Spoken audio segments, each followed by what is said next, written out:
Ja, in zdaj, kakšne stvari si obdeloval pri tej etiki, praviš?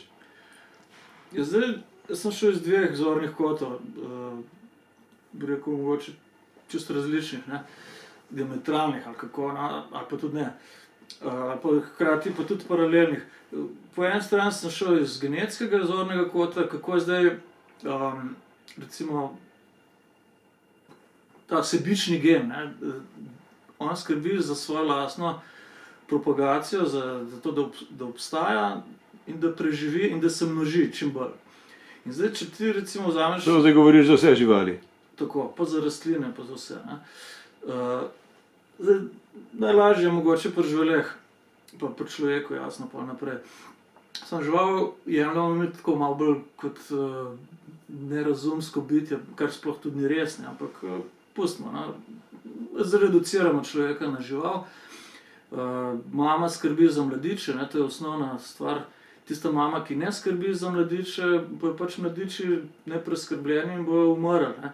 Zdaj, ene živali imajo tak sistem, recimo, kaj so jim želve, ona tiste jajca položi, pa tista želvica, ki bo prišla sama domov, bo pač prišla, ne. Ampak zato jih mora imeti pa 100 ali pa 1000.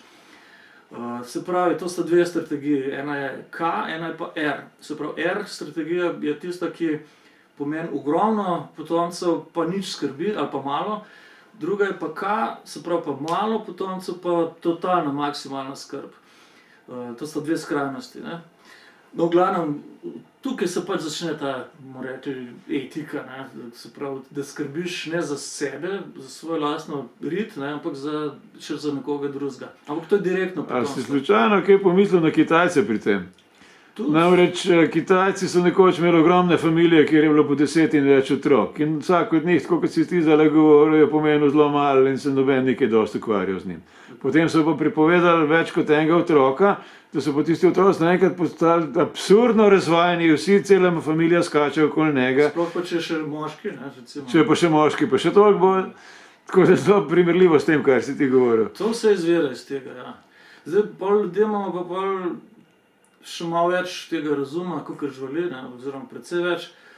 Pa potem gojimo pa tudi kakšna čustva, ki pa so neracionalna, ne, ampak so nam pa nekje prirojena, nekje vcepljena v podzavest. Se pravi, lahko recimo skrbimo tudi za kakšnega hendikepiranega otroka, ki ne bo nikoli imel potomcev, kar je, bi rekel, po tej računici, evolucijski, racionalni, če hočeš, nesmiselno, ne? Ampak smo pač tako narejeni, da smo dobri ljudje, ne? In tudi, če ti sam verjameš, da si dober, pa delaš dobra dela, potem je to v končni fazi ne direktno koristno za tebe, genetsko, ampak boš pač spoznal... Se pravi, to je bila tema tvojega prvega doktorata? Ja, edinega. A nisi še en doktorat delal pol? Ne, doktor sem pač po definiciji kot doktor veterinarske medicine, ne. To, ko diplomiraš, si doktor, ali si doktor veterine, ali doktor medicine. Aha, okej. Tako, to so pač te uradni nazivi. A zdaj ta doktorat si delal na kateri fakulteti potem? Na biologiji. Se pravi, malo veterina, malo medicina, malo biologija? Vse sem šel do skrajnosti. Aha, okej. Eni sem študiral, pa naredil en letnik tega, pa gre drugam, pa drug, pa... Mislim, vse je tudi lepo, ne. Jaz recimo to, kar vem o evoluciji, sem zvedel sam. Jaz sem tako rekoč to zadevno, sem samouk. Tega jaz nisem nikoli poslušal. Kaj so pa rekli profesorji o tem, kar si ti zdaj meni razlagal? Ja, ko sem naletel na ta pravi profesorje, končno, ne, to zadevno, potem so bili navdušeni. Recimo v komisiji je bil, za doktorat je bil filozof tudi med drugim, in to eden od glavnih, Andrej Ule, on je bil eden izmed 3 članov komisije. On me je enkrat pol nekoč vprašal, rekel, Arto, kaj zdaj si ti? Si ti biolog ali si filozof, ne? Jaz sem rekel, oboje, ne, pa še kaj drugega zraven.